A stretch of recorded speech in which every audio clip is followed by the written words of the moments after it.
Paz do Senhor Jesus, meus irmãos. Depois de alguns dias aí de intervalo sem aulas, estamos de volta hoje para dar início aí à 14ª disciplina. Falaremos a partir de agora dos livros do Evangelho e Atos dos Apóstolos. Peço uma licença aos irmãos aqui da nossa turma presencial, para eu abrir um parênteses. Eu preciso mandar um abraço para a turma à distância lá em Marambainha. É a turma que nos recebeu nesse último fim de semana. Lá estivemos na caravana missionária, fomos recepcionados muito calorosamente pelos irmãos, alunos da Escola Teológica Shema lá em Marambainha. Eu quero dar um abraço especial a todos os alunos e deixar aqui nossos agradecimentos e dizer que não vai demorar muito, a gente vai retornar aí para estar dando glória a Deus junto com os irmãos. Vamos ver se vocês conseguem captar o áudio aí. Os irmãos aqui concordam e dizem amém. Aí, tá vendo? Eu tenho que mandar um abraço especial ao pastor Edilan, que nos recebeu na sua casa, irmã Aline, sua filha, e a Eloá, que é a filhinha dele, que ficou intrigada como é que eu consegui sair da televisão para ir lá na casa dela. E eu vou dizer para Eloá, daqui a pouco a gente vai sair de novo daqui da televisão, Eloá, e vamos estar aí na sua casa de novo, viu? Beijo para Eloá. Vamos lá, vamos voltar para cá. Não podia deixar de expressar esse carinho que nós recebemos dos irmãos lá do Vale do Jequitinhonha, mais precisamente ali em Marambainha. Foi um trabalho abençoado e já estamos com saudade. Voltaremos em breve, querendo Deus. Vamos nos colocar sobre os pés, vamos orar. Querido Deus, eterno Pai, nós te louvamos esta noite, te bendizemos, magnificamos ao Senhor pela oportunidade que temos, mais uma vez estar na sua casa, mais uma vez poder nos reunir para estudar e aprender mais a tua palavra. Te agradeço, ó Deus, por esse período que passamos sem termos as aulas, em virtude justamente de uma obra realizada para a glória e honra do teu nome, e agora estamos de volta para estudar mais, aprender mais, nos preparar mais. Dê-nos a iluminação do teu Espírito, bom entendimento da tua palavra, edificando a vida de cada um de nós aqui presente, os alunos à distância de tantas cidades. Citei aqui a turma do Vale de Jequitinhonha, mas cito também alunos espalhados por tantas outras partes desse Brasil e do mundo. Que o Senhor abençoe a todos de forma grandiosa e especial. No nome de Jesus nós oramos. Amém. Amém. Meus irmãos, vamos lá, dá uma olhada aí na página de número 3, a nossa sumário, 14º livro, como falamos. O assunto é o Evangelho do Senhor Jesus Cristo e os Atos dos Apóstolos. E quando nós falamos do Evangelho, nós falamos desses 4 livros que trazem a revelação da mensagem do Evangelho, a saber, Mateus, Marcos, Lucas e João, e depois o livro que traz a história do avanço e desenvolvimento da igreja, que é o livro de Atos dos Apóstolos. Página 4, a nossa introdução. A palavra evangelho, do grego euangelion, ou evangelion, significa boas novas. Os 4 livros do evangelho são assim chamados, pois registram as boas novas de que um caminho para a salvação foi aberto a toda a humanidade pela morte e ressurreição de Jesus Cristo. Deixa eu fazer já um primeiro comentário. Talvez vocês tenham percebido, ou talvez não, até quem está em casa, mas eu fiz questão de usar o termo singular, o Evangelho, e aqui no nosso material também eu disse os 4 livros do Evangelho. E, às vezes, usualmente, costumeiramente, nós nos referimos aos livros de Mateus, Marcos, Lucas e João como os 4 evangelhos. A gente às vezes usa esse termo plural, mas se nós fôssemos levar ao pé da letra, essa expressão não seria correta. Por quê? Porque não existem 4 evangelhos. Já temos aí o que é o evangelho. O evangelho é a boa nova, o evangelho é a boa notícia. O evangelho é uma mensagem. Nós não temos 4 mensagens, temos 4 mensageiros, mas uma mensagem. Mateus traz o evangelho, Marcos fala do mesmo evangelho, Lucas do mesmo evangelho, João do mesmo evangelho. Então a gente não tem um evangelho de Mateus, um outro evangelho de Marcos, um outro evangelho de Lucas e um quarto evangelho escrito por João. Nós temos o evangelho, a boa nova, a boa notícia, que é que o Senhor nosso Deus enviou seu Filho ao mundo para morrer em nosso lugar, dando-nos direito à vida eterna, nós que outrora estávamos perdidos, mortos em nossos delitos e pecados. Essa é a boa nova. Esse é o evangelho, que foi registrado por Mateus, Marcos, Lucas e João. Então, teologicamente falando, a expressão ela deve ser usada sempre no singular. Claro, usualmente, ocasionalmente, a gente vai usar assim, até força de expressão. Irmão, nós temos a Bíblia atrás dos 4 evangelhos, mas que fique sabido que não existem 4 mensagens, e sim uma. Por isso, o Evangelho do Senhor Jesus Cristo. E aqui eu coloco também os 4 livros do Evangelho. Poderia estar escrito em outra literatura os 4 evangelhos, mas eu prefiro usar essa expressão, os 4 livros do Evangelho. Prosseguindo, a primeira pergunta que se nos apresenta antes de começarmos o estudo dos livros do Evangelho é esta: por que há 4 livros? Olha a pergunta, né? Não é por que há 4 evangelhos. Por que há 4 livros? Por que não são 2, 3 ou apenas 1? Isto pode ser explicado facilmente pelo fato de ter havido, nos tempos apostólicos, 4 classes representativas do povo. Que classes são essas? Os judeus, os romanos, os gregos e um corpo tomado das 3 classes, que é a igreja. Cada um dos evangelistas escreveu para uma dessas classes, adaptando-se ao seu caráter, às necessidades e ideais. Então nós vamos perceber que a mensagem ela não é alterada, ela não é mudada, o evangelho é um, mas a apresentação, o enfoque, ele é adaptado ao público-alvo. Vamos pensar no evangelho como um prédio, simples assim, um prédio. Você tem a fachada desse prédio à frente, você tem a lateral direita do prédio, você tem a lateral esquerda, você tem a parte de trás, os fundos do prédio.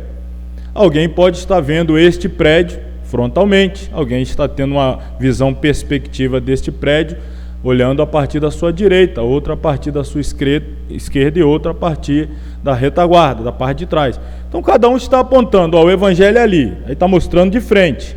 De repente a frente do prédio está pintado de azul, esse prédio azul. Alguém olha a lateral, está pintado de verde, outra lateral amarela e a outra branco. Você gostou aí, né? Verde, amarelo, azul e branco. Pegou o mistério aí, né? O evangelho, quase que eu estou dizendo que o evangelho é brasileiro, né? Mas só mesmo para a gente entender. Alguém poderia falar, ó, o evangelho é aquele prédio azul, o outro não, é o amarelo, não é, seria o verde, não seria o branco.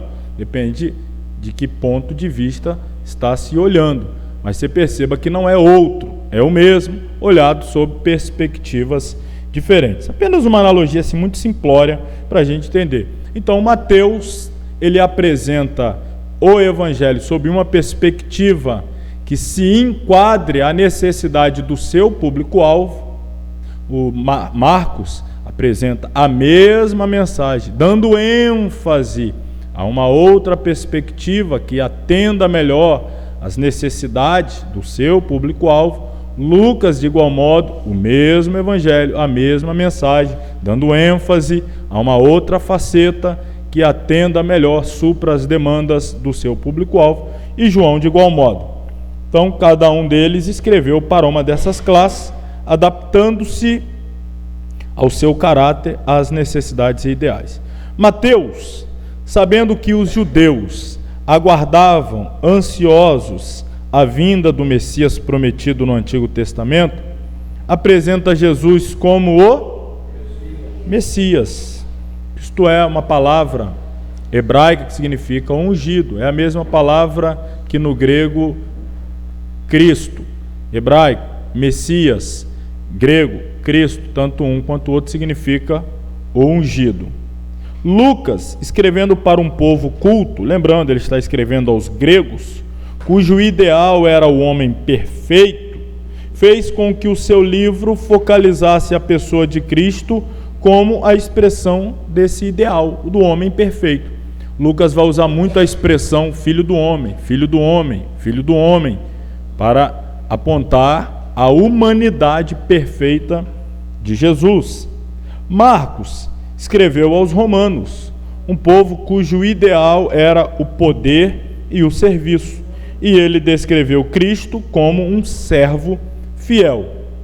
Por último, João tinha em mente as necessidades dos cristãos de todas as nações, e assim apresenta as verdades mais profundas do Evangelho, entre as quais mencionamos os ensinos acerca da divindade de Cristo e do Espírito Santo. Todavia, devemos lembrar-nos de que a mensagem do Evangelho se dirige à humanidade em geral, sendo os homens os mesmos em todas as épocas. Assim, os fatos anteriores revelam mais uma razão para a existência de 4 livros do Evangelho, a saber, uma mensagem só não teria sido suficiente para apresentar os vários aspectos da personalidade de Cristo. Cada um dos evangelistas o vê sob um aspecto diferente.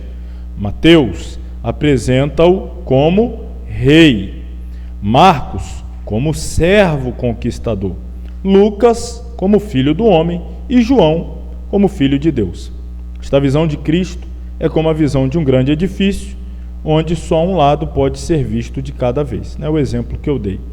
O fato de os evangelistas terem escrito seus relatos sob diferentes pontos de vista, explicará as diferenças entre eles e as suas omissões e adições e sua, entre aspas, aparente contradição ocasional. Lembrando que não há nenhuma. Parece haver, mas não há. E a sua falta de ordem cronológica. Os escritores não procuraram produzir uma biografia completa de Cristo, mas levando em consideração as necessidades e o caráter do povo para o qual escreviam, escolheram exatamente os acontecimentos e discursos que acentuaram a sua mensagem especial.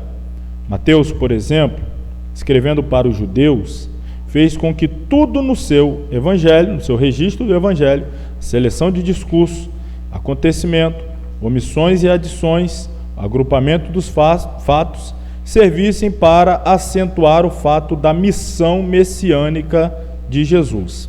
Então, cada um vai lançar uma luz mais forte sobre uma faceta do caráter, da personalidade de Jesus, que era mais buscada pelo público a quem aquele registro do Evangelho estava sendo direcionado. Mais uma vez, usando como exemplo aí, Mateus está escrevendo para judeus.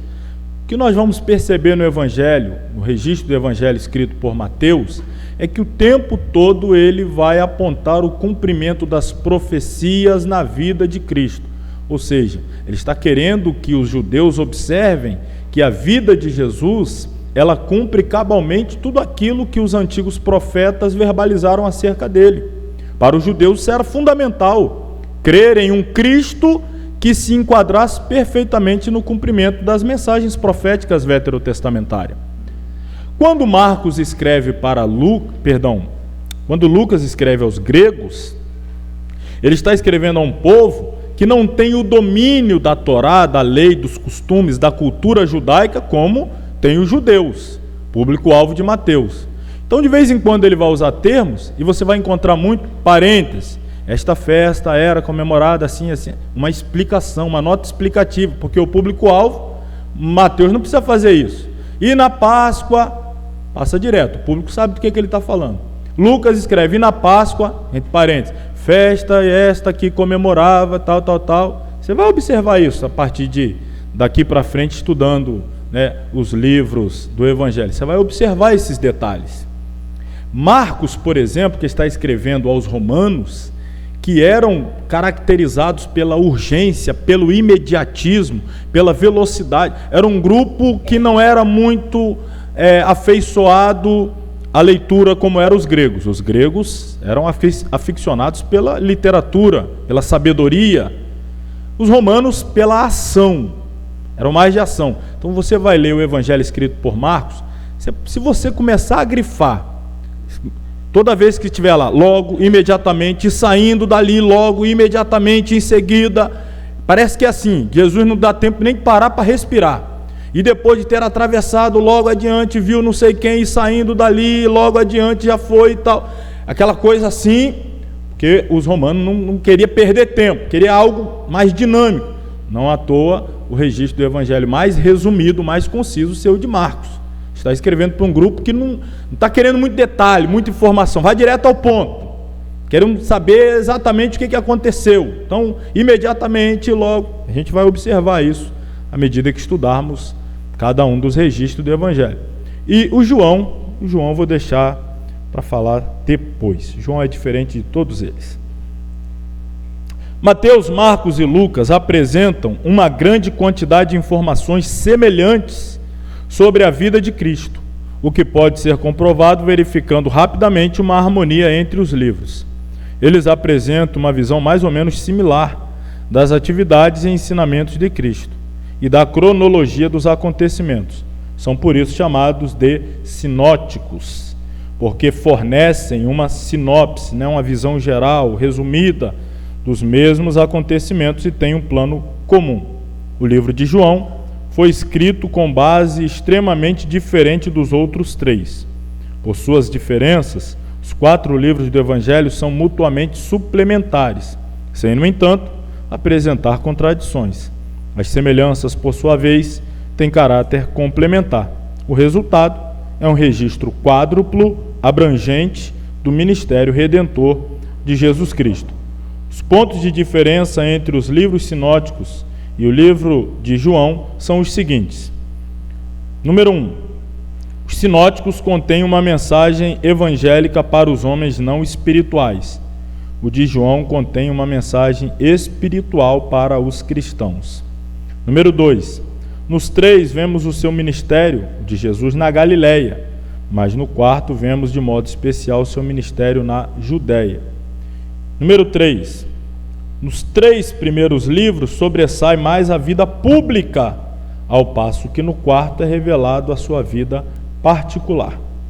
E em 4º lugar, nos 3 impressiona-nos a humanidade real e perfeita. No 4º, sua divindade impressionante e verdadeira. Antes de fazer esse comparativo, vamos olhar aqui alguns slides, ainda para nós remontarmos aí introdutoriamente o cenário, o pano de fundo do registro do Evangelho do Senhor Jesus Cristo. Então, primeiro, o Evangelho, a lei do Filho. O Evangelho de Jesus é a base da palavra de Deus no Novo Testamento. O termo Evangelho vem do grego, já falamos, Evangelion, nos primórdios da língua grega. A palavra, a etimologia de Evangelion indicava recompensa pela condução de boas novas. Interessante, as palavras, em todos os idiomas, isso é normal, elas sofrer mutação com o passar do tempo. Mudar até a sua significação, dado o uso, a forma usual, coloquial, como ela é utilizada. Evangelho é uma palavra que no grego, originalmente, significava a recompensa que era dada à pessoa que trouxe uma boa notícia. A pessoa trazia uma boa notícia e recebia evangelho, a recompensa pela boa notícia. Mas com o passar do tempo, a palavra evangelho passou a significar a própria boa notícia e não o pagamento pela boa notícia. Então isso é interessante de se observar, mas é claro, estamos remontando lá a tempos antes de Cristo. Tempos mais tarde, como já aqui explicamos, consolidaram a etimologia de evangelho, fixando a própria expressão boa nova ou boa notícia. Essa parte introdutória aqui ela é muito importante, porque nós viemos acompanhando os livros do Velho Testamento dentro de suas divisões, Pentateuco, os livros históricos, os livros poéticos, os livros proféticos, subdivididos em maiores e menores. E aí, quando você fecha as páginas veterotestamentárias em Malaquias, você já sabe que existe um hiato, um intervalo de aproximadamente 400 anos entre a mensagem de Deus dirigida ao seu povo por intermédio de Malaquias e quando Deus torna a falar com o seu povo por intermédio de um profeta, agora João Batista, que é o precursor do ministério terreno de Jesus. Então foram 4 séculos de silêncio de Deus. Se alguém aqui já serve a Deus aí há pelo menos 30 anos, talvez mais, possivelmente você alcançou a época em que as Bíblias que eram produzidas naquela época tinham 4 páginas em branco entre o Antigo e o Novo Testamento. Eu cheguei a pegar essas Bíblias aí, minha mãe tinha lá, terminava o Antigo Testamento, você passava 4 páginas em branco assim, ó. Aí depois chegava Mateus. A maioria não sabia o que significava aquilo, mas era justamente, você está vindo Deus falando, chegou em Malaquias. Aí ó, silêncio, silêncio, silêncio, silêncio, e aí depois Novo Testamento, a partir do ministério de João Batista. 4 séculos. Só que o que é interessante, quando você está estudando lá o Antigo Testamento e encerra em Malaquias, o povo está sob a dominação dos medos e dos persas. O povo acabou de retornar para Jerusalém, alguns resolveram ficar espalhados mesmo, o templo acabara de ser reconstruído, a vida está paulatinamente voltando ao normal, mas de repente, quando você abre as páginas do Novo Testamento, aí você ouve falar de fariseu, mas isso nunca tinha sido falado, fariseu, todo o Antigo Testamento, saduceu, herodianos, sinédrio, o império agora é o romano, dividida lá a terra, antigamente você só ouvia falar de Israel e Judá, agora Galiléia, Samaria, Judéia, Decápolis, aí dentro da região de Decápolis, Gadara, Gersara, mais não sei o que, tetrarquia, e uma parte da tetrarquia é dirigida por Pôncio Pilatos, a outra Herodes, a outra... Mas calma aí, onde que aconteceu toda essa divisão? É justamente nesses 4 séculos. Muita coisa mudou. Passou da dominação medo-persa para a grega, da grega passou para a Síria, da Síria um período de independência muito rápido sob a liderança dos macabeus, também chamado período asmoniano, e depois então entra em ação o Império Romano. Aí quando você abre o Novo Testamento, a configuração é totalmente diferente, e a gente precisa dar esse passo atrás para entender esse pano de fundo aqui do Novo Testamento. Ele é totalmente diferente do pano de fundo do Antigo Testamento. Os grandes poderes, primeiro poder, o político, poder militar. O império dominante agora é o romano. Olha aqui a área de atuação. Pega aqui a Espanha, Portugal, né, que fica aqui assim, ó. Aqui é o Oceano Atlântico. Aqui já é o continente africano. Boa parte ali do Egito, aqui faz parte do Egito, entrando lá pelo Oriente Médio, Europa, Gália, aqui é a França, Itália, ali onde está o ponto vermelho, a capital, Roma, Macedônia, abaixo a Grécia. Você vai pegando o Império Romano, já abrange uma área gigantesca, continente africano, parte do continente asiático, boa parte do continente europeu e esse pedacinho aqui, que é Israel, Jerusalém, a capital. O exército do Império de Roma, nos dias de Jesus, ocupava toda aquela região. E é claro, como é que Roma dominava uma região tão grande como essa? O imperador estava lá na capital, mas ele colocava representantes seus em cada um dos países, das regiões, que estavam sob dominação, procuradores. Pôncio Pilatos era um procurador romano, tinha que dar satisfação ao César sobre o que estava acontecendo ali na região, que estava sob sua responsabilidade, tinha que mandar os recursos, os impostos, tinha que ser enviado a Roma. Então, quando havia alguma sedição, e outra, havia um movimento rotativo, não deixava uma liderança ficar por muito tempo, para não se acostumar. Então tirava dali, enviava para outro lugar, enviava a outro governador, ia fazendo essa mudança.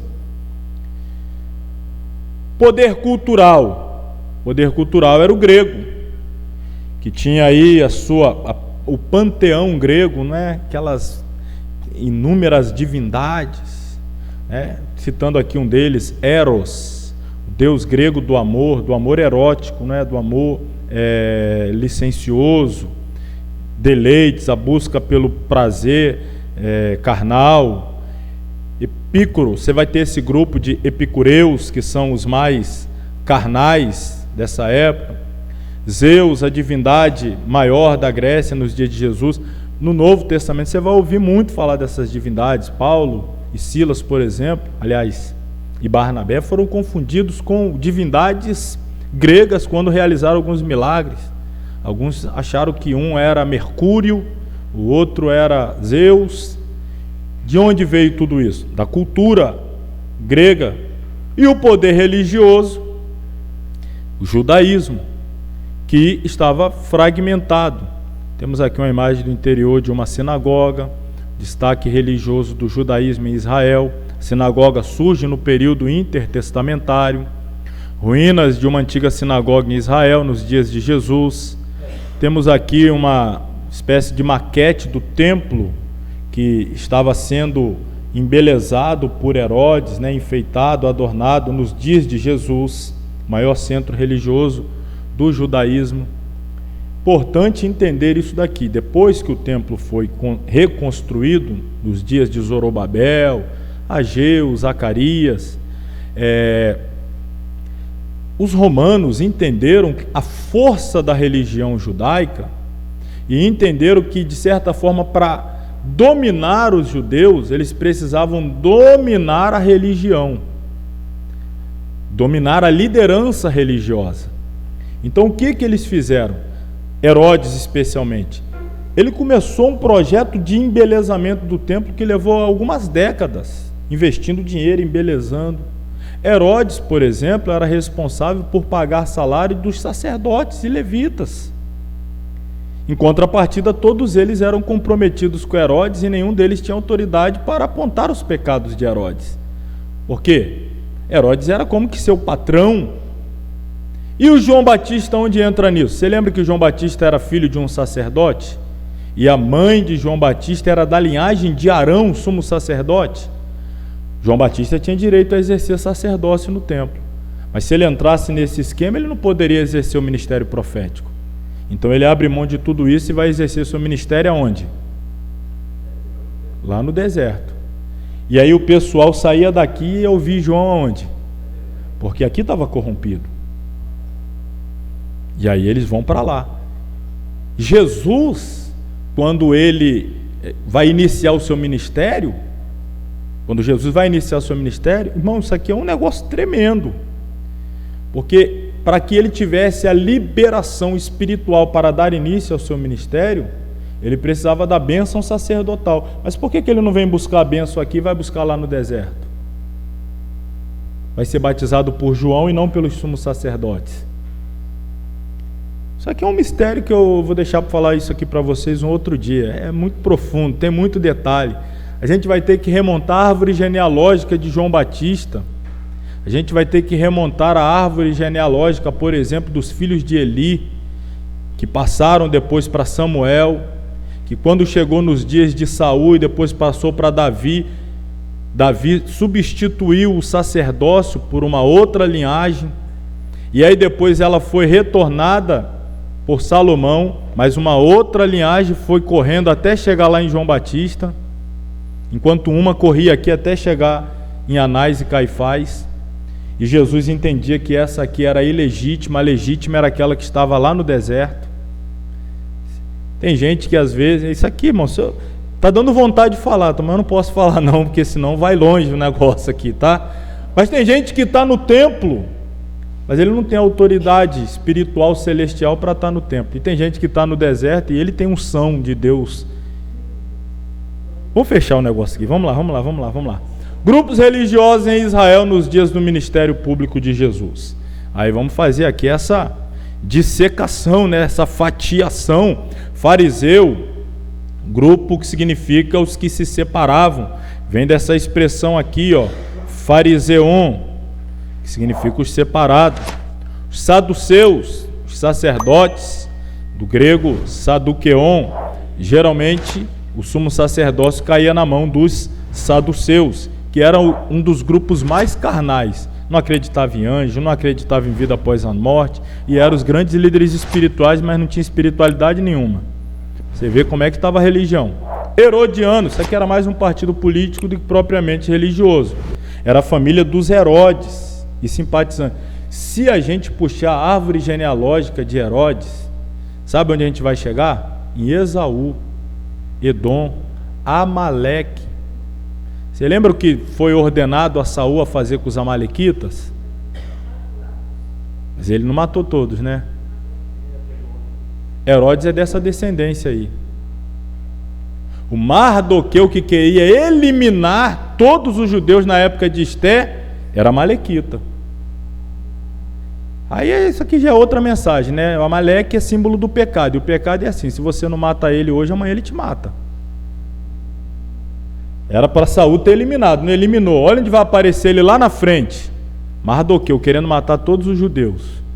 Olha onde vai aparecer lá na frente. Herodes, querendo perseguir até a descendência, as crianças, para ver se atingia Jesus. Isso é o pecado. Você não mata ele hoje, amanhã ele te mata. Então aqui está a característica, né? Assassinos, traidores, promíscuos. Os escribas, essa palavra grega gramatis ou gramateus, eram aqueles que eram dados a escrever a lei, fazer as cópias da lei, eram especialistas na lei, eram os doutores da lei, eram mestres. A ocupação deles era justamente lidar com a lei, a explicação da lei. Sempre tinha um espaço considerável no grupo dos 70, o Sinédrio, e na exposição das escrituras ali, nas reuniões sabatinas. Zelotes, esse aqui era mais um grupo dissidente, vamos dizer assim, um grupo que queria a libertação de Israel por meio da espada, queria se libertar da opressão romana por meio da espada. Também, expressão significa zelosos. Essênios, esse grupo aqui, muito possivelmente foi o grupo que João Batista se abrigou lá no deserto, próximo ao Mar Morto, a região de Curã, onde se encontrou muito posteriormente os manuscritos do Mar Morto, porque os essênios, do aramaico Hassaiá, do grego Essaion, ou Recei, ou ainda o hebraico próprio, Hassidim, que significa os piedosos, eram grupos que viviam em grande ascetismo, ou seja, eles se separavam da cidade, da capital, eles viviam em mosteiros, lá no deserto, prolongados jejuns, tempos de oração, estudo sistemático das Escrituras, nutriam expectativa messiânica muito forte. João Batista, ao que tudo indica, ficou órfão muito cedo. Você lembra que quando ele nasceu, o pai já era muito idoso e a mãe também. E ele foi, isso aí já é história e tradição, não tem na Bíblia, mas ele foi parte desse grupo e vivia lá no deserto, desde muito cedo, com esse grupo, muito dado assim a busca incessante, orações, jejuns, dedicação, expectativa messiânica muito forte, muito zeloso pelas Escrituras, totalmente desprendido de qualquer luxo, de qualquer coisa, tanto que ele se vestia simplesmente, comia comida simples, que era muito comum naquela região, o gafanhoto, o mel silvestre, se vestia de pelos de camelo, como o profeta Elias. Então, vivia uma vida muito simplória, mas espiritualmente uma vida muito elevada. Principal subdivisão geográfica. Eu disse a vocês, no Antigo Testamento, a gente entende da nação o quê? O norte, Israel, o sul, Judá. Capital do norte, Samaria, capital do sul, Jerusalém. Você chega no Novo Testamento, Galileia, Judéia. Lá era Judá, agora é Judéia. Aí você tem Samaria como uma grande região central. Aí você tem o outro lado do Mar da Galileia, que é a região Decápolis, a palavra grega Deca, 10, polis, cidade, Decapolis, 10 cidades. Os nomes muito parecidos, Gadara, Gerzara. Às vezes você lê o texto lá, Um escritor fala, e Jesus tendo atravessado para a região de Gadara. O outro diz, para a região de Gersara. Quem estava certo? Os dois. O outro lado eram as 10 cidades. Então, dependendo do porto onde você encostava ali, é a mesma coisa, o mar da Galileia. Um chama assim o mar de Genezaré. Outros vai falar, né, o mar de Tiberíades. Quem está certo? Todos. É a mesma coisa, esse oceano que nos banha aqui no Espírito Santo, mais propriamente na nossa cidade de Vila Velha, o Oceano Atlântico, você sair na Rodovia do Sol, atravessar para o outro lado, ali é o mar do quê? Da Barra do Jucu. Aí você vai lá para o lado de Itaparica, que mar é esse? É o de Itaparica. Você vai mais adiante, que mar é esse? É de Itapuã. Você vai mais para frente, que mar é esse? É da Praia da Costa. É o mesmo. Dependendo do local onde você está, você vai dar um nome, mas é o mesmo. Mesma coisa. Está na cidade de Tiberíades? O mar é de quem? Não, esse mar aqui é de Tiberíades. Você está lá na região de Genezaré, e que é esse mar aqui? Não, esse aqui é o mar de Genezaré. Mas é o mesmo, um grande lago na verdade. Então a divisão era essa aqui, ao norte, a Galileia, na região central, Samaria, sul, Judéia, bem lá embaixo, Idumeia, os idumeus, a região de Herodes. Aí você tem lá Itureia, Gaulinetes, Bataneia, Traconites, Auranites, Decápolis, está aqui, embaixo a Pérea. Foi tudo fatiado pelos romanos para poder colocar pessoas responsáveis por regiões menores e poder dar conta daquele grupo de pessoas, cobrar os impostos e enviar para eles. É aí que entra esses grupos também publicanos. Quem eram? Eram pessoas responsáveis pela cobrança dos impostos e o envio dos impostos lá para Roma. Então, e qual era o grande ódio dos judeus em relação aos seus compatriotas que trabalhavam como publicanos? Era alguém que é seu compatriota, seu irmão de sangue, da mesma origem de Abraão, mas que cobrava de você para enviar para Roma. E, por exemplo, se você ganhava, para trabalhar com números redondos aqui, ganha 1.000, tinha que pagar 10% de imposto, ou seja, 100, ele dizia que era 15, 5% já ficava para ele, e já mandava os 10 para Roma, e recebia de Roma o salário para te cobrar os 10, então ele ganhava dos romanos pelo trabalho de te cobrar, e ainda ganhava por fora por te roubar. Aí os publicanos eram odiados. Sempre que você vai ler na Bíblia falar de publicanos, vai falar publicanos e prostitutas, publicanos e meretrizes, é sempre nesse nível, baixo nível assim, eles odiavam os publicanos, eram tidos como traidores, porque se associavam aos inimigos da nação para roubar a própria nação e enviar parte desse recurso para os romanos. Então isso você vai entender esse contexto. Por que Jesus comia com publicanos e... Era sempre nesse nível. Publicano e pecador, está sempre nesse nível. Aí ele come com publicano e prostitutas, ou meretrizes. O publicano está sempre na ralé. Era tido assim. Você lembra lá do fariseu e o publicano no templo? O publicano batendo no peito e cabeça baixa. E o fariseu? Te dou graça porque eu não sou igual a esse aqui, Era o ódio que eles tinham dos publicanos.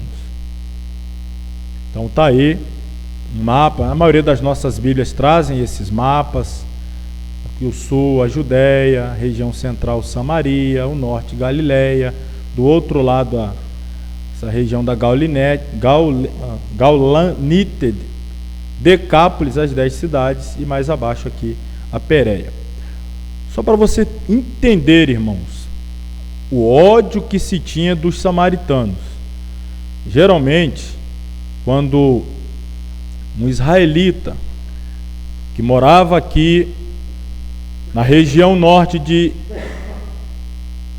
que era Galileia, e ele tinha que peregrinar para a Judéia, as festas de peregrinação lá em Jerusalém, ele não fazia esse caminho que seria o mais natural. Ele preferia atravessar aqui por cima, passar pelo outro lado, passar por baixo do Mar Morto e dar a volta para chegar aqui, para não passar por dentro do território dos samaritanos. Terminava de fazer o seu culto, a sua adoração, dava a volta aqui por baixo do Mar Morto, atravessava pelo outro lado, passava por cima do lago de Genezaré, o lago Mar da Galileia, para chegar aqui, para evitar passar por Samaria.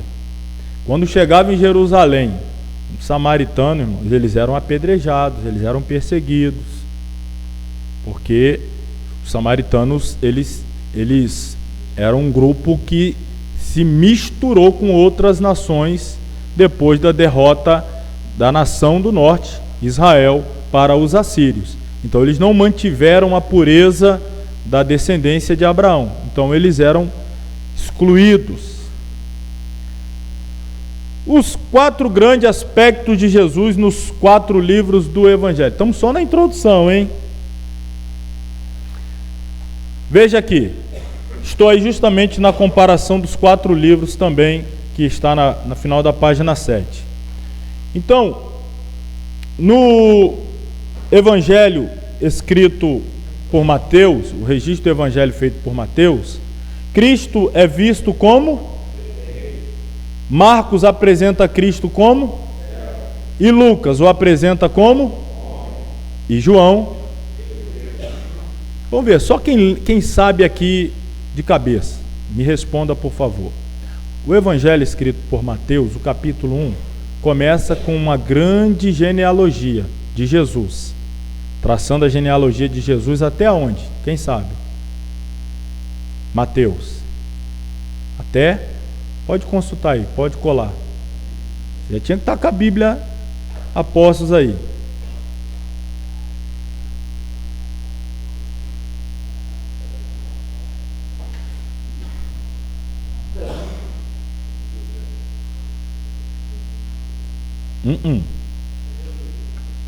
Jesus, a genealogia dele vai puxando até onde? Vai puxando, até chegar onde? Não, vai mais. Abraão. Por quê? Para Mateus, que está escrevendo a judeus, precisa provar que Jesus é filho de quem? É descendente de quem? De Abraão. Marcos está escrevendo para romanos.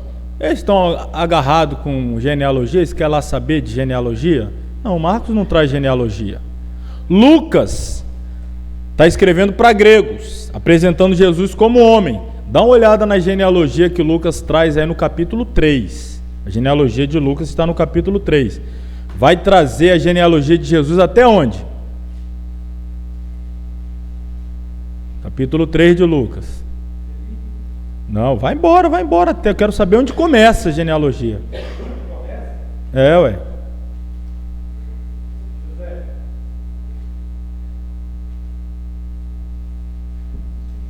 Puxa aí, irmão, a árvore genealógica de Jesus em Lucas vai até Adão. Para provar que Jesus é o quê? Homem. Filho de Adão. E João? Quem sabe de cabeça aí o que está escrito no Evangelho escrito por João, capítulo 1, versículo 1? No princípio, o verbo estava com? E o verbo era? Olha a genealogia de João. A genealogia de João é logo essa aí, ó. No princípio era o verbo estava com Deus, o verbo era Deus. Pronto, acabou minha genealogia. A de Lucas vai puxar até Adão, ele é homem. A de Mateus vai puxar até Abraão, ele é descendente de Abraão, portanto ele é o Messias. Vai fazer um destaque lá em Davi, para dizer que ele tem direito ao trono. E Marcos? Os romanos não estão preocupados com isso. Então isso é importante. Veja aqui, já antecipei, né?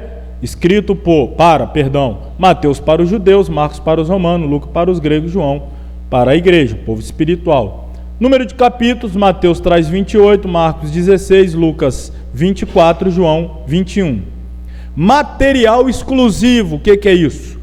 É parte do Evangelho que você só vai encontrar em Mateus. É exclusivo, você não vai encontrar em nenhum outro livro do Evangelho, só em Mateus. Quantos por cento de material exclusivo você tem em Mateus? Quantos por cento de material exclusivo você tem em Marcos? Em Lucas são quantos? E João? 92% do que você lê em João, você só lê em João. Por exemplo, o milagre da transformação da água em vinho. Aonde que está? Só em João. Jesus e Nicodemos. Jesus e a mulher samaritana. Jesus e o paralítico do tanque de Betesda. Só tem em João. Tudo que eu estou falando que só tem lá em João. Aquele grande discurso sacerdotal de Jesus, só em João. Material exclusivo, João traz, portanto, um grupo muito grande, exclusivo. Ele não está preocupado em reproduzir o que outros já disseram, mas ele traz, e como eu disse, estes aqui, eles tratam muito da vida pública de Jesus, enquanto João, ele dá muita ênfase à vida privada. Vamos ver citações do Antigo Testamento em cada um dos livros do Evangelho. Quantos por cento de citação do Antigo Testamento nós temos em Mateus? Por que você acha que em Mateus a gente tem mais citações do que nos outros livros? Está escrevendo para judeu, precisa o tempo todo, está aqui, o respaldo aqui no Antigo Testamento, olha aqui, como disse o profeta Isaías, como disse o profeta tal, como foi dito lá por tal, assim como disse o profeta, para deixar respaldado. Marcos já não tem tanta necessidade, mas o faz principalmente para dar explicações aos romanos de algumas situações que eles não têm conhecimento. Lucas, 25% e João, 20%. Lucas, por exemplo, ele tem como material exclusivo, aqui nos 59%, ele tem principalmente como exclusividade as parábolas. Parábola do bom samaritano, parábola dos achados e perdidos, a ovelha perdida, a dracma perdida, o filho pródigo, só tem em Lucas parábolas. Por quê? Porque são textos que fazem você pensar, são histórias. Olha o grupo que ele está escrevendo. Que você já vai trazer uma literatura mais rebruscada, que as parábolas eram, enigmas, reflexão, entendimento, tinha que usar. Então isso aqui é para os gregos. Lucas faz muito isso. E o Marcos, dá uma olhada aí, só para fazer algumas considerações, para a gente fechar a introdução e já ir para o intervalo. Depois a gente vai partir para dentro já depois do intervalo, vamos tomar um suquinho ali, uma água, para depois a gente pegar fôlego e começar a passar as marchas aqui. Em Marcos, veja bem, capítulo 1, dá uma olhada no capítulo 1 de Marcos.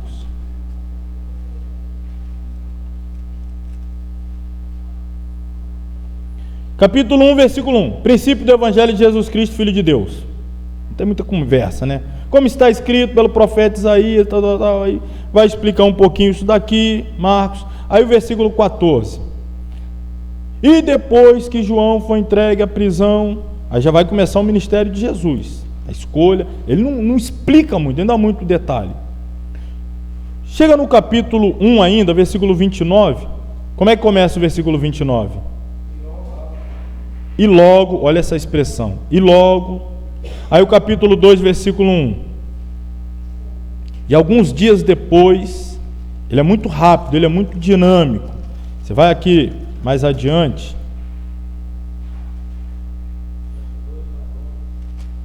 verso 2, né, 2, e logo, aí capítulo 3, versículo 1, e outra vez, depois lá no capítulo 4, versículo 1, e outra vez. Ele vai usando muito essas expressões, você vai perceber bastante. Eu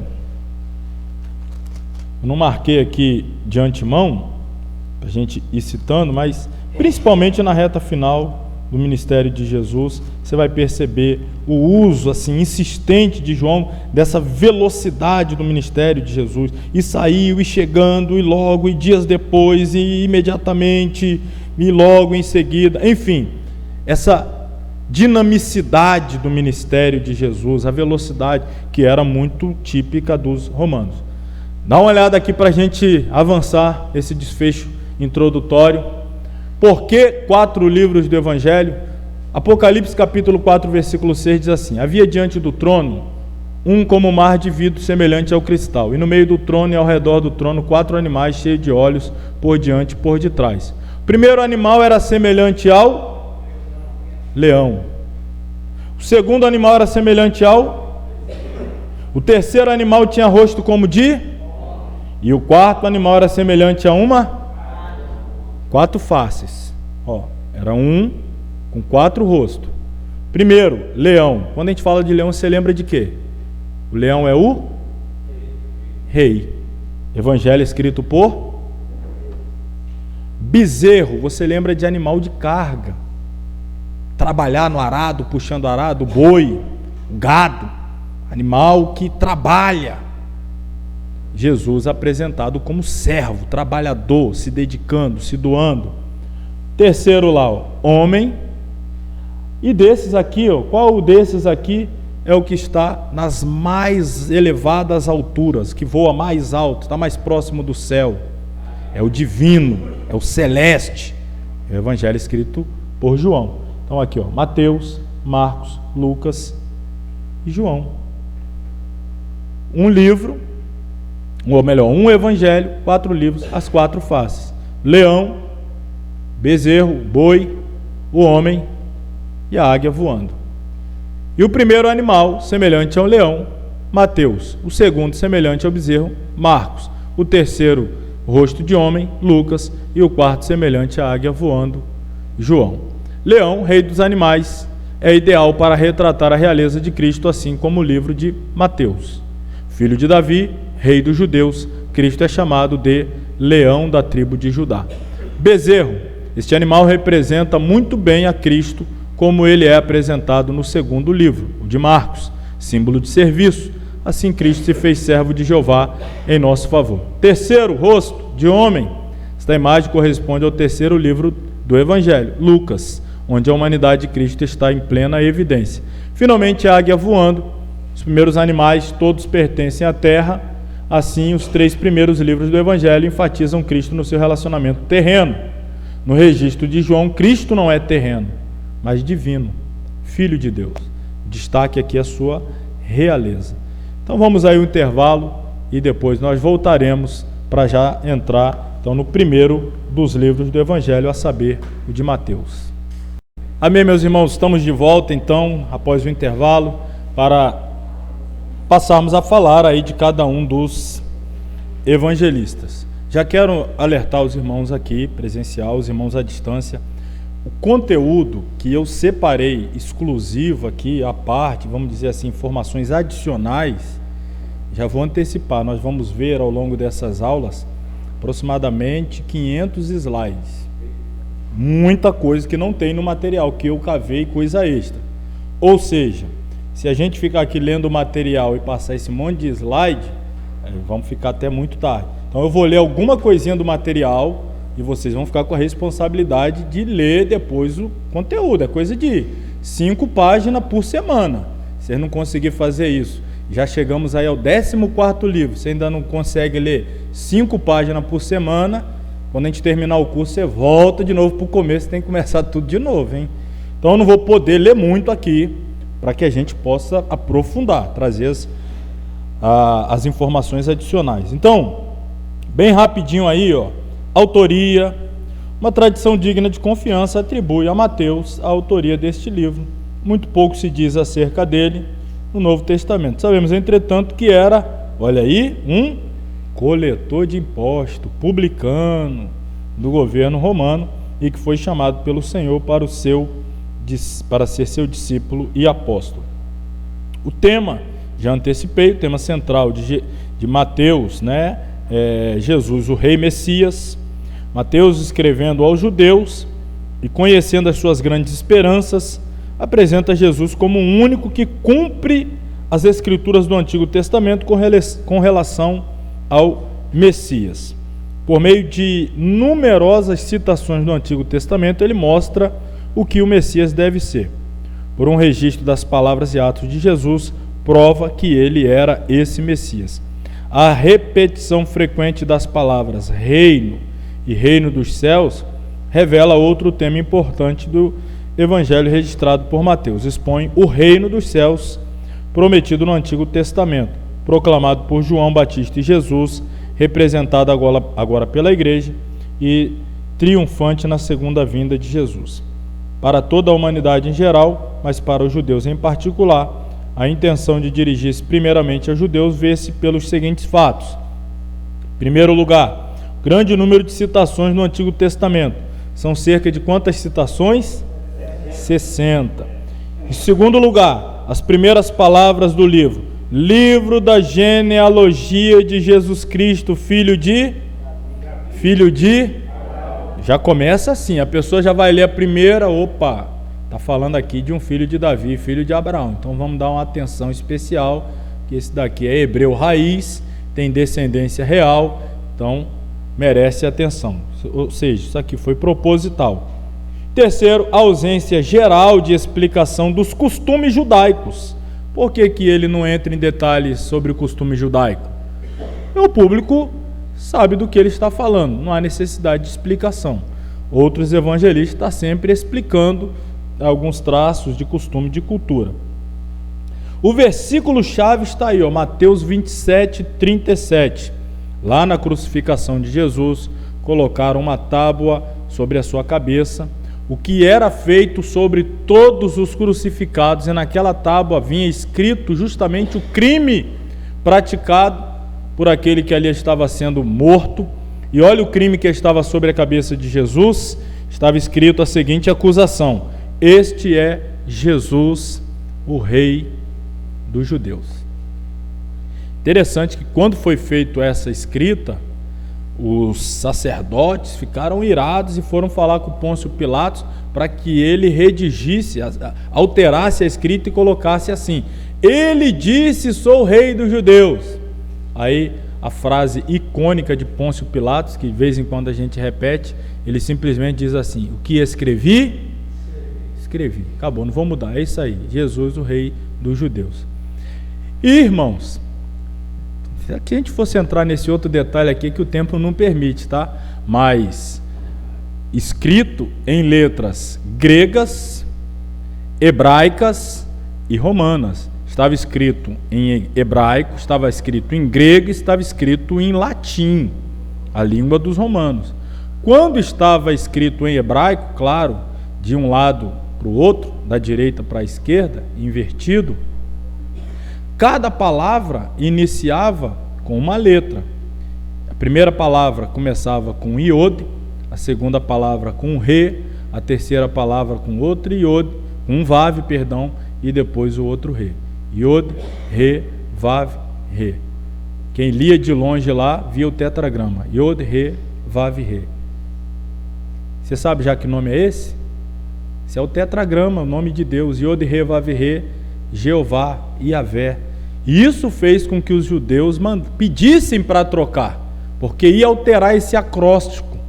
Porque, na verdade, Jesus estava morrendo ali porque ele disse que era Deus. E ali estava escrito isso, que vocês estão matando Yod, Re, Vav, Re. Estão crucificando o próprio Deus. Mas isso aí também não dá para falar mais aqui agora, né? Vamos lá. O esboço. Vou apenas ler aqui o esboço e a gente já vai para os que nos interessa. Capítulo 1 a 10, a revelação do rei. Capítulo 1 a 4, a pessoa do rei. 5 a 7, os princípios do rei. 8 a 10, o poder do rei. Capítulos 11 a 13, a rebelião contra o rei. Capítulo 11, 1 a 19, a rejeição de seus mensageiros. Do 20 a 30, a negação de suas obras. Capítulo 12, 1 a 21, a recusa de seus princípios. Do 22 ao 50, os ataques à sua pessoa. E o capítulo 13, o resultado, as parábolas do reino. Terceira seção do livro, capítulos 14 a 20, a saída do rei. Antes da confissão de Pedro, a confissão de Pedro, a igreja, e após a confissão de Pedro. Penúltima parte, a rejeição do rei. Sua apresentação pública aos judeus, no capítulo 21, os primeiros versículos. Seu conflito com os líderes religiosos. Suas profecias do reino futuro, capítulos 24 e 25. Seu sofrimento e morte, capítulos 26 e 27. Finalmente, a ressurreição do rei, no capítulo 28. Bom, para vocês aí terminar de ler a página 11, 12, 13, 14, aí até a final, até a 15, né? Porque na verdade a 16, que nós temos aí, ó, um esboço praticamente capítulo a capítulo. Capítulo 1, a genealogia. Capítulo 2, a fuga. 3, o batismo. 4, a tentação. 5 a 7, sermão do monte. 8 e 9, os milagres. 10, os 12 enviados. 11 e 12, discursos. Capítulo 13, parábolas. 14 e 15, alimentando a multidão. 16, a confissão de Pedro. 17, a transfiguração. Do 18 ao 20 temos alguns discursos. No 21, a entrada triunfal. No 22, as conspirações dos inimigos. 23, os ais. 24 e 25, as profecias sobre a sua segunda vinda. No 26, a sua traição. No 27, a crucificação. E no 28, a ressurreição. Nós vamos pegar aqui alguns desses. Eu separei, se eu não me engano, 3 para a gente aqui tratar. Antes, vamos lembrar aí do versículo-chave. E por cima da sua cabeça puseram escrita a sua acusação: este é Jesus, o Rei dos Judeus. Então o livro de Mateus apresenta-nos Jesus Cristo, o leão da tribo de Judá, que é o Rei dos Judeus. Então o leão da tribo de Judá, Jesus, o Rei dos Judeus. Em Mateus, Cristo é apresentado como filho de Davi, o Rei dos Judeus. E tudo em sua narrativa é concentrado nesta verdade. Mateus está decidido a provar, a conduzir os seus leitores a terem total confiança que Jesus é aquele em quem todas as profecias messiânicas se cumprem. Ele é filho de Davi, portanto ele tem ascendência real, ele cumpre as profecias messiânicas, enfim, é o objetivo de Mateus, convencer os seus leitores, seus compatriotas judeus, acerca da messianidade de Jesus. Então, tudo em sua narrativa gira em torno dessa verdade. Isto explica porque o primeiro livro do Evangelho começa descrevendo a realeza da genealogia de Cristo, e porque no segundo capítulo é mencionado a vinda dos magos do Oriente, perguntando, esse é um outro detalhe exclusivo de Mateus: onde está aquele que é nascido Rei dos Judeus? Os magos vieram trazendo presentes e fizeram esta pergunta a Herodes, né? Eles foram no palácio de Herodes e o Herodes já ficou: como é que história é essa? Eu sou o rei aqui, quem é que nasceu rei? Você lembra dessa história? Aí o Herodes falou para eles assim: vai lá, procura ele, quando vocês achar, me mostra onde ele está, que eu também quero adorá-lo. O Herodes na verdade queria matá-lo, e eles foram então informados por divina revelação, e eles então retornam para suas terras por outro caminho. Herodes, percebendo que foi enganado, não sabendo quem era o tal que nasceu para ser rei, mandou matar todas as crianças, todos os infantes ali daquela região. Só que Jesus escapa para o Egito, e depois, quando Herodes o Grande morre, então ele retorna e vai morar lá em Nazaré com seus pais. Nos capítulos 5 a 7 temos o Sermão da Montanha, que na verdade se trata de um manifesto real, contendo a enunciação das leis do seu reino. Então a gente vai perceber, o capítulo 1 vai apresentar a genealogia. No capítulo 2 nós temos essa fuga que eu já antecipei. No 3 Jesus é batizado. No 4 ele sofre a tentação, ele vence a tentação, e essa vitória sobre o príncipe das trevas o credibiliza para estabelecer o seu reino. Mas antes de estabelecer o seu reino, ele vai reunir os súditos para transmitir aos súditos o que? Os princípios do reino. Capítulo 5, 6 e 7, o Sermão da Montanha. Isso é um manifesto real. Eu vim, eu nasci, eu sofri a tentação, a perseguição, eu venci, eu cumpri toda a liturgia eclesiástica, poderíamos assim dizer, passei pelo batismo, ainda que havia uma certa oposição de João Batista, enfim, vou estabelecer o meu reino, mas eu preciso de súditos dispostos a cumprir as leis do meu reino. E quais são elas? Aí então ele vai trazer esse sermão, nós vamos falar depois aqui, resumidamente, sobre o sermão. Aqui está o esboço, eu destaquei em amarelo, assim, dei uma coloração diferente aos textos que nós vamos aqui trabalhar. Como se trata de evangelho sinótico, Mateus, Marcos e Lucas, por exemplo, em outro evangelho, ou em outro registro do evangelho, eu vou falar do batismo, em outro eu vou falar de milagres. Aqui em Mateus, eu vou dar ênfase à tentação, ao sermão da montanha, aos discursos e, finalmente, os ais, que também é exclusivo aqui. Então, são esses aqui que eu vou falar. Essa é na página 16 que a gente acabou de ler, tá? É a mesma que está aqui.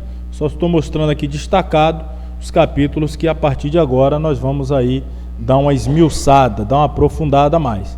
Começando, então, vamos lá, Mateus, Jesus, o rei dos judeus, grego, Iesu, Basileus, Tom, o que está escrito lá? O que está escrito ali, pastor Celso?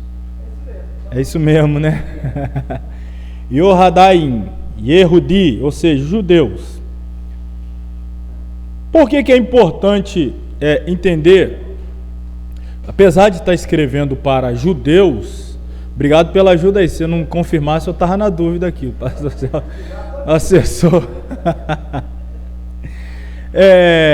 Isso aqui é um outro detalhe, mas eu coloquei aqui, isso é um outro detalhe que causou uma certa dificuldade por parte dos judeus em aceitarem esse registro do evangelho, por ele estar sendo escrito no idioma que eles não agradavam, que é o grego.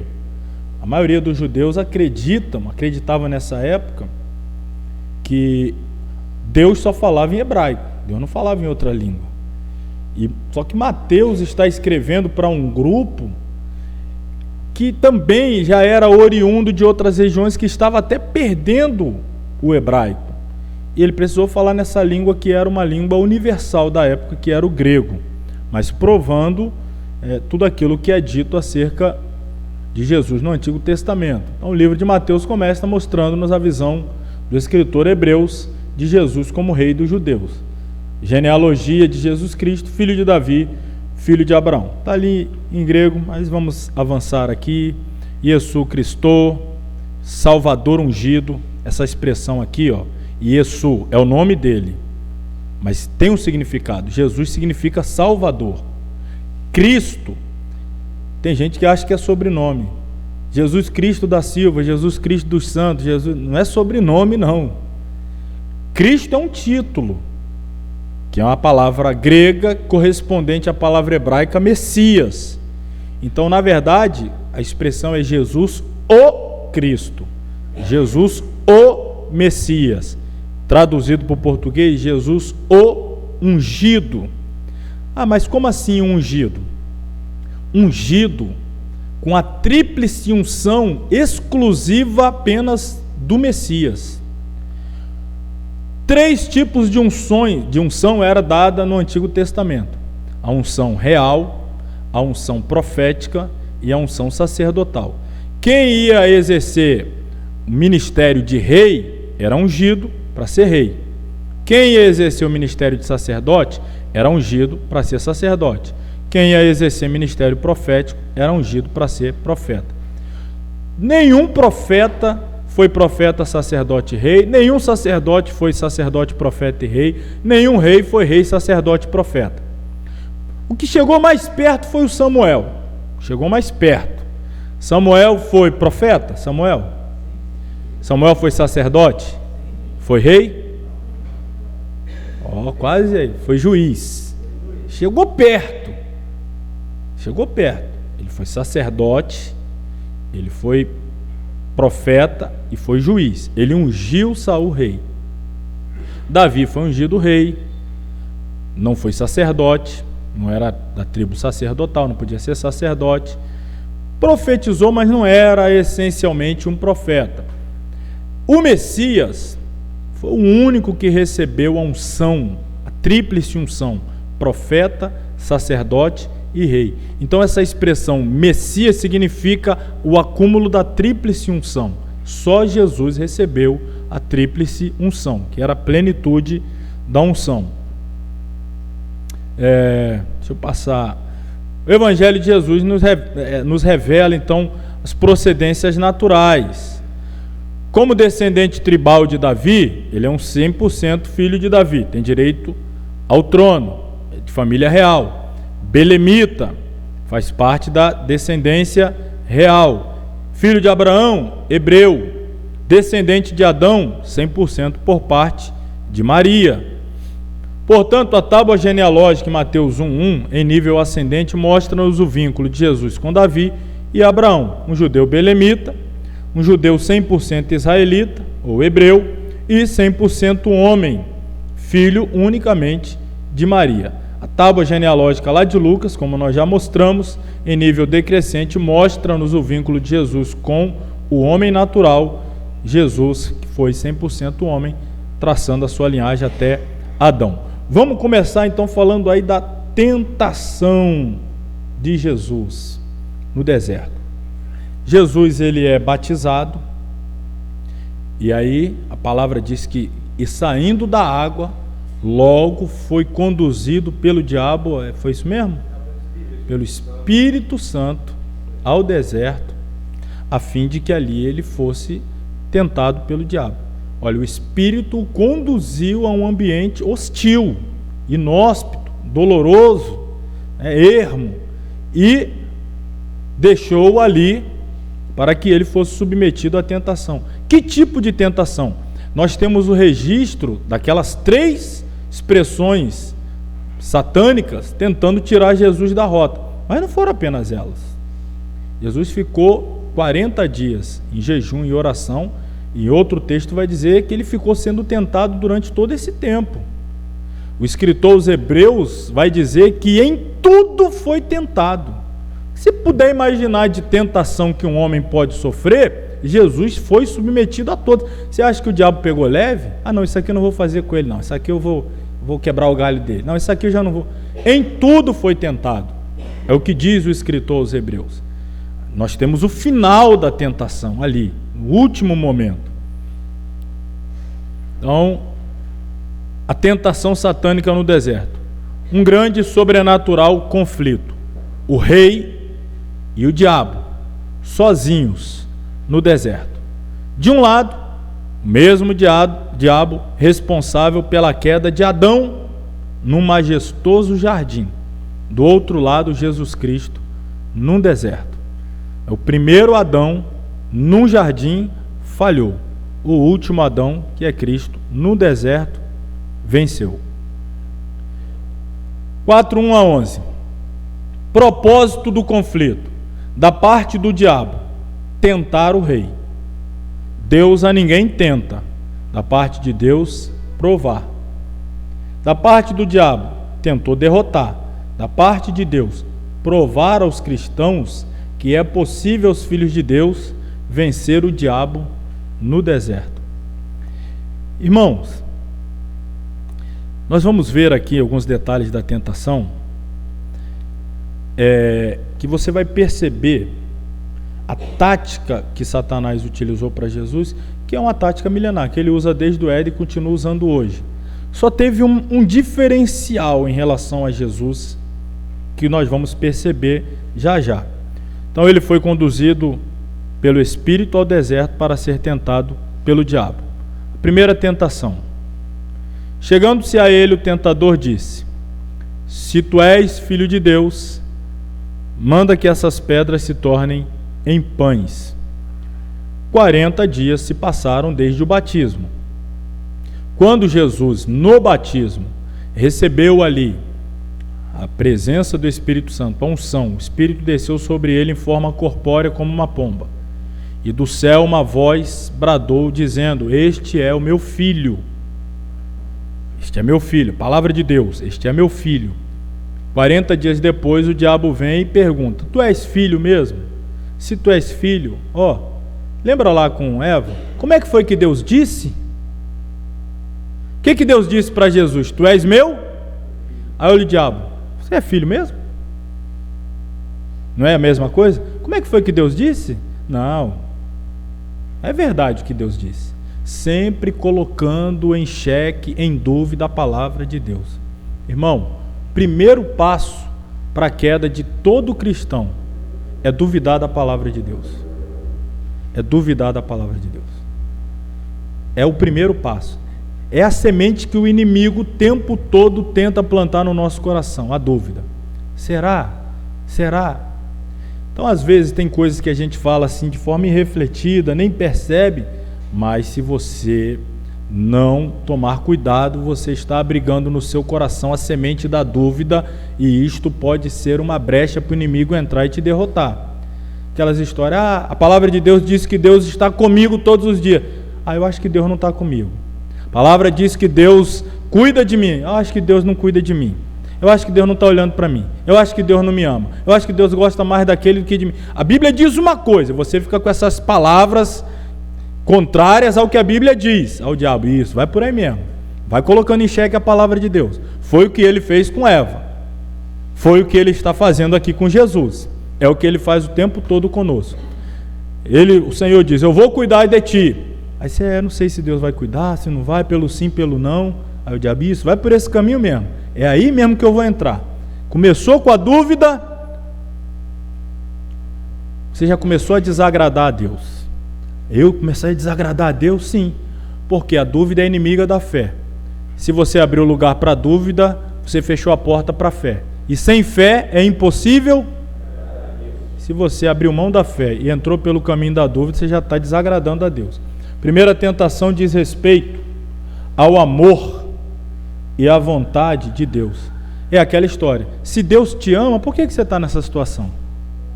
Se Deus te ama, olha onde Ele te colocou. Mas você não disse que Deus te ama? Olha aí, você passando necessidade. Nossa, Deus te ama assim? E quem conduziu Jesus ao deserto foi quem? Então a vontade de Deus era que Jesus estivesse ali. E o diabo agora está querendo arrumar um subterfúgio para tirá-lo dali. Significa arrancá-lo da rota da vontade soberana de Deus. Essas rotas alternativas. Deus me quer aqui, mas eu começo a pegar rotas alternativas. Em outras palavras, o que Satanás está dizendo é, uma vez que você é o filho amado de Deus, por que seu pai não o alimenta? Por que colocou você neste deserto terrível? Usando a expressão você assim para aplicar de forma genérica a todos nós. É sempre essa dúvida. Mas Deus não te ama, por que você está vivendo isso? Você percebe que até pregadores pregam isso? Não, se você é filho de Deus, irmão, não aceita isso, não, você não deveria estar passando por isso, e tem um encosto na sua vida, e tem uma obra, uma maldição e tal. Você está vendo qual inspiração que ele está recebendo para pregar essa palavra? A mesma inspiração que Satanás lá no deserto. O inimigo faz ainda outra sugestão. Use seus poderes divinos para suprir suas próprias necessidades. É esse ponto aqui que eu quero chamar a sua atenção. Preste atenção. Nós temos a natureza humana. Vou voltar lá em Adão. Adão tinha a natureza humana, claro, 100% homem. Antes do pecado, a sua natureza humana era perfeita, plena, santa, pura, não tinha o pecado. Então, ele vivia a plenitude da sua natureza humana, mas uma natureza humana perfeita, imaculada, pura. Quando o diabo, pessoa ali da serpente, provoca Eva para que ela não haja dentro da sua natureza humana, mas busque a natureza divina, porque o que ele diz é o seguinte, ele diz assim, se você comer, você vai ser como Deus. Então deixe de ser homem para ser divino. A proposta é essa. E Eva cedeu a essa proposta. Na sequência, Adão. Ele está fazendo isso daqui, ó. Jesus desceu como homem. Abriu mão de atributos exclusivos da divindade para viver como homem, morrer como homem, para salvar os homens. E a tentação é fazer com que ele o tempo todo haja como Deus. Agir como Deus significava uma rebelião à vontade de Deus. Porque ele deveria agir como homem. Isso aqui é a proposta. Use seus poderes divinos para suprir as suas necessidades. O tempo todo ele era instado. Haja como Deus, haja como Deus. Até a mãe dele, uma vez lá, estava desligadinha, coitada. Está faltando vinho. Calma aí, não é chegada a minha hora. As pressões assim para agir. Não tem poder? Então faz. Não, mas eu não recebi autorização, eu estou aqui, apesar de divino, mas eu abri mão dos atributos da divindade, só utilizo quando autorizado pelo Pai. Posso usar a hora que eu quero, da forma que eu quero, quando eu quero. Submissão à vontade do Pai. De vez em quando uma pressão para ele. Não. Próprio Pedro lá, quando Jesus estava sendo preso, Pedro pegou a espada e tentou livrar. Calma aí, você acha que se eu quisesse livrar, eu não podia rogar agora o Pai? Mas qual foi a vontade do Pai que eu acabei de ouvir há poucos minutos atrás quando eu estava orando, pedindo para o Pai passar de mim esse cálice? O que o Pai disse? Que não ia passar, que era para eu enfrentar. Então, não posso lutar, não posso me defender, tenho que enfrentar. Agora, se eu rogasse, o Pai enviaria legiões de anjos aqui e me livraria, mas eu não posso fazer isso. Eu tenho que ficar na submissão da vontade do Pai. Essa que é a questão. Viver em submissão à vontade de Deus, abrir mão da nossa vontade. O tempo todo Jesus estava sendo tentado nesse sentido. Quando colocamos nossas necessidades físicas acima das espirituais, caímos em pecado.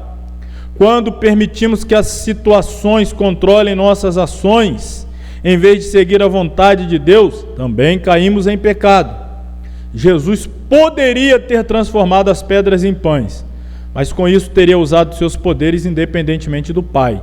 E o Filho veio justamente para obedecer o Pai.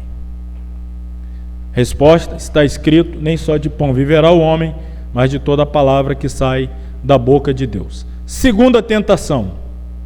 E disse-lhe, continuou batendo na tecla: se tu és filho de Deus, lança-te daqui abaixo, pula do pináculo, porque está escrito: aos seus anjos dará ordem a teu respeito, tomar-te-ão nas mãos, para que nunca tropece em alguma pedra.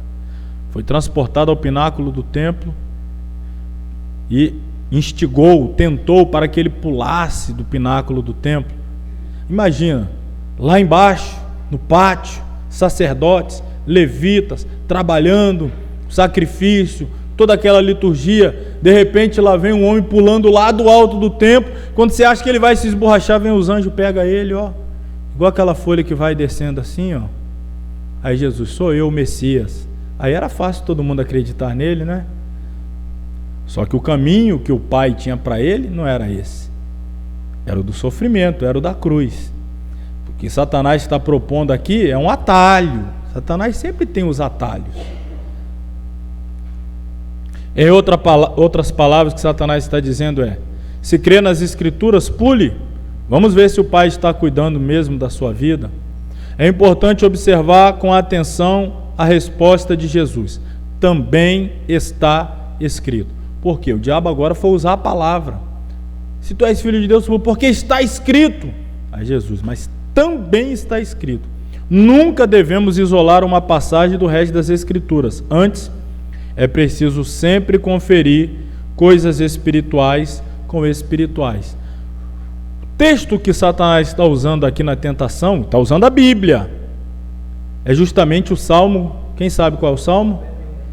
Está vendo? Até o diabo conhece o Salmo 91. Não é só essa turma que fica com ele aberto em cima da televisão, não.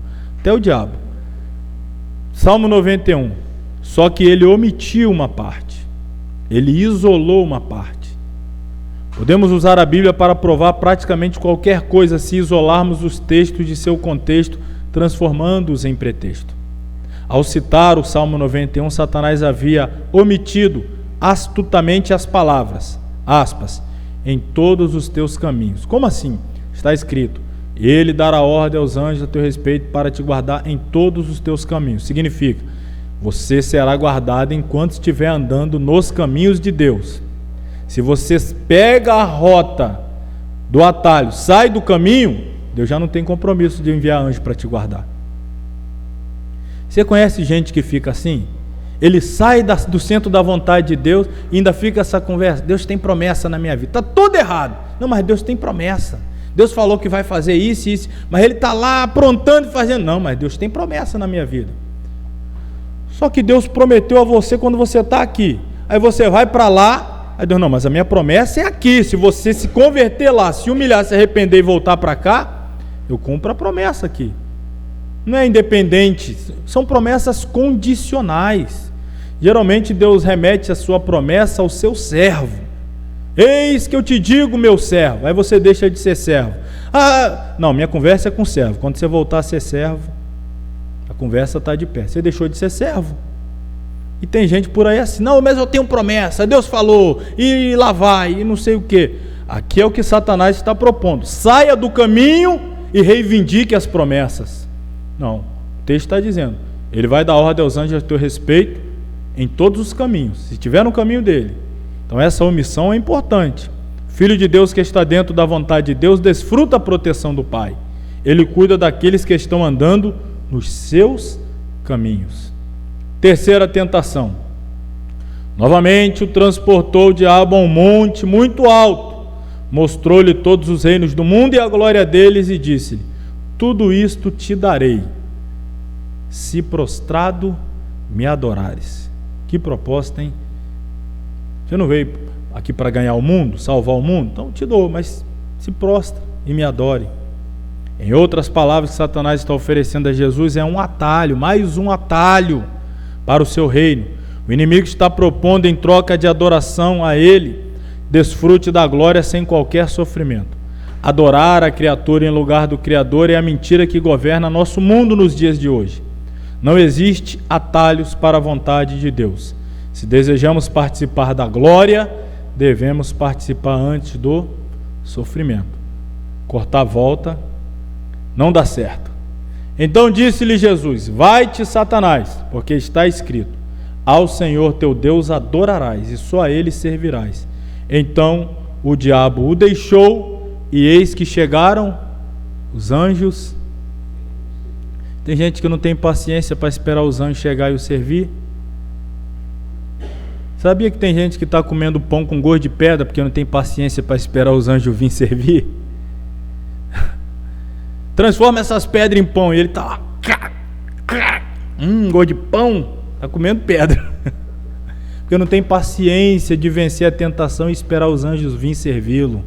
Está lá, você está vendo que ele está comendo pedra. Ele: não, estou na benção aqui, Deus está comigo. Você está na cara aí que você está comendo pedra, meu filho. Você não teve paciência, você pulou etapa. Você saiu fora, pegou a rota do atalho, Deus mandou você passar por aqui. Tem gente querendo justificar, já chegou primeiro que todo mundo, correu, cortou, volta. Está lá comendo pedra, dizendo que está comendo pão. Porque não teve paciência para encarar todos os processos e chegar lá onde Deus prometeu que iria levá-lo, mas passando pelos processos, para então ser servido pelos anjos. Então cuidado com os atalhos que o inimigo oferece. Depois de derrotar Satanás, Jesus estava pronto para iniciar seu ministério. Nenhum homem tem direito de chamar outros a obedecer enquanto ele próprio não tiver obedecido. Cristo provou ser o Rei perfeito, cuja soberania é digna de nosso respeito e obediência. Agora ele pode se levantar e começar a pregar, chamar os outros à obediência, falar de santidade, de vencer o pecado, de mudar de vida, porque ele venceu. Nada do que Jesus pede de nós ele não fez primeiro. Nada. Ele sempre deu exemplo. Ele sempre foi na frente. E aí depois ele vai então fazer as exigências. Quais são as exigências? Se o tempo permitisse eu falaria, mas o tempo já não vai permitir. Semana que vem eu já começo desse ponto aqui, ó, irmão. Vou fazer um esforço para chegar aqui no horário, se possível até uns 10 minutos antes, se você puder também, porque o assunto aqui dos livros do Evangelho e Atos é extenso. 10 minutos que a gente ganha aqui, 5 minutos ali faz diferença. Eu vou me esforçar mais para chegar mais cedo. Hoje eu tive dificuldade, porque tive que passar na sede antes de vir para cá, mas tento fazer um esforço também para a gente conseguir ter um pouquinho mais de tempo. Claro, quem não pode, por conta de trabalho e outras questões, pega de onde chegar e assiste depois aquele primeiro pedaço na videoaula. Mas a gente vai precisar aí de minutos extras para poder avançar. Então semana que vem a gente começa exatamente daqui, o Sermão do Monte.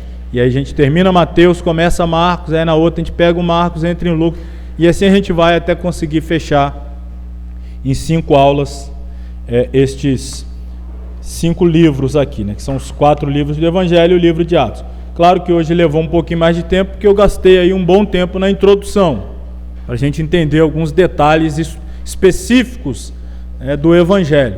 A partir de semana que vem a gente já não tem negócio de passar primeira, segunda, terceira e quarta, não. Já começa de quarta, depois já vai embora. Amém?